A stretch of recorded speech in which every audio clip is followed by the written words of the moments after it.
Hello everyone, and welcome to the module on motivation, where we look at all the theoretical components of motivation through these slides and also in your text. I'd like for you to reflect on what motivates you. What drives you to make decisions or movement in one direction rather than another? Why did you choose your major? Why did you choose Miami? Why did you choose your last vacation spot? What are the external and internal forces that help us to decide? For example, why do people drive over the speed limit at risk of getting a ticket? How do you feel when you see those flashing lights driving behind you on the freeway? Maybe the internal forces outweigh the external, so being on time for work or school has a stronger force than the possibility of getting a ticket. Of course, there's always the possibility of leaving home a little bit earlier as well. And what about the idea that why do some people choose to stay at jobs that they only tolerate? So maybe the money helps care for those basic needs. The paycheck helps pay the bills, puts food on the table, and a roof over your head. On the other hand, why do people choose to stay at jobs that don't pay very much? So maybe the interest, the passion in their career, and the satisfaction of their job, and working with others and taking care of others, and those kinds of things outweigh the financial benefit. There's 5 general approaches to motivation. The behaviorists emphasize extrinsic motivation that looks at the incentives, the rewards, the punishment, like I was talking about with the speeding ticket. The humanists stress the intrinsic motivation, the need for personal growth, for fulfillment, for self-determination. The cognitive views stress a person's active search for meaning, their understanding of the issues, competence in building skill, and the power of their attributions and interpretations of the world. The social cognitive theories integrate both the behaviorist and the cognitive approaches.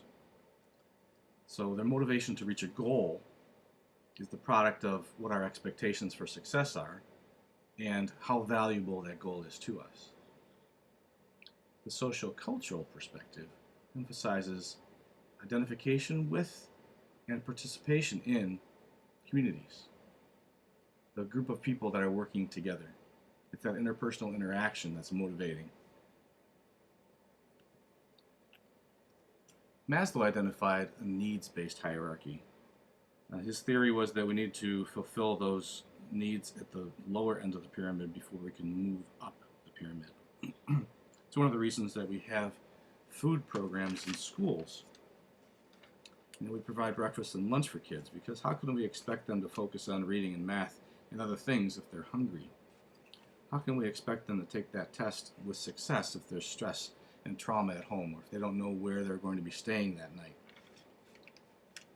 And then the whole idea of belonging, a sense of community in the school or in the classroom, feeling like it's a safe place in the classroom, that it's a trusting environment. Those things are important.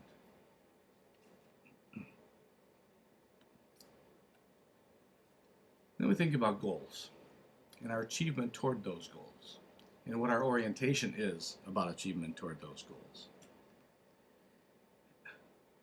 If we have a mastery orientation, then the goal is to learn, to improve, to build skill, to seek challenges and persist toward those goals.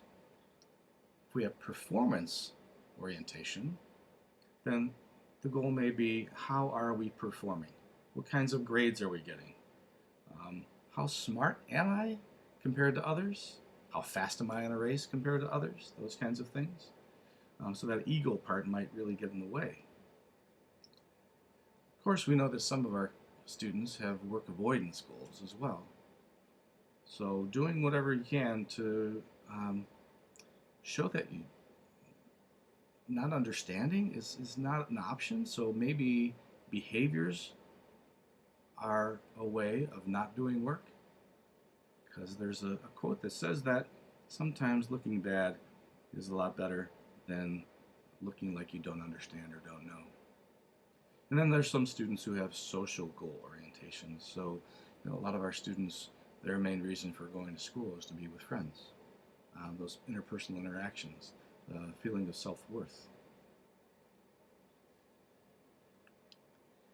So what affects that goal motivation. Students need feedback.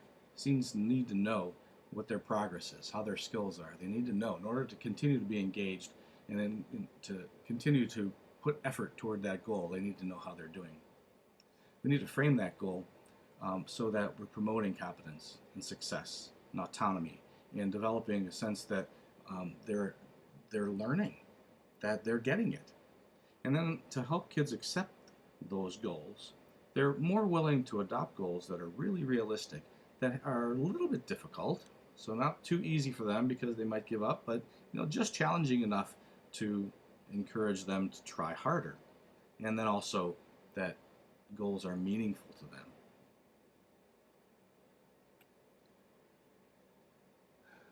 So what impacts our engagement and energy toward those goals? Definitely personal interests. How involved am I in this goal? What am I getting out of it? What's in it for me? Situational interests. So how much of this is going to hold my attention in the classroom? How engaging is it for me? What's happening that's going to continue to motivate me toward putting effort into this goal in the classroom? Is it a project in the classroom or a paper in the classroom or just cooperating and collaborating with others? And then the whole idea of fostering interest and curiosity. What can teachers do?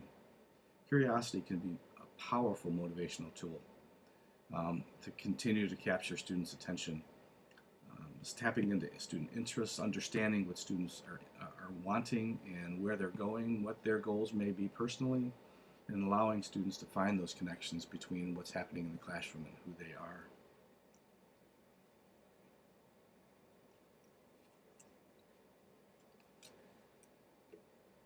What are we going to do to help students develop intrinsic goals? Some students don't have those yet, and so we need to start with external motivators, but there's risks to that. If we need to start with external motivators, extrinsic motivation, we need to find a way to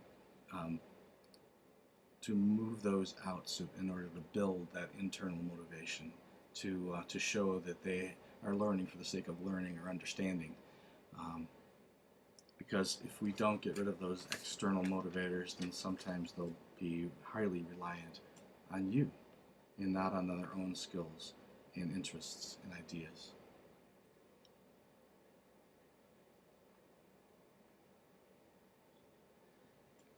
The target model is a way of remembering steps toward developing motivation and interest and goal aspects in the classroom.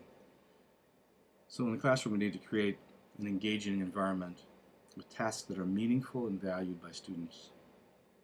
The classroom environment should meet students' needs, provide feedback about progress, and show how the learning relates to them personally. Students may be discouraged by tasks that they perceive that they cannot be successful, if they're going to be unsuccessful. And students are more engaged and put more energy and are more encouraged by opportunities to succeed and grow. Motivation is a complex concept, and it's something that we need to reflect upon ourselves and what's motivating to us as classroom facilitators, classroom teachers, in order to help understand what motivates students. And different things may be motivating to different kids. So keep that in mind and stay motivated.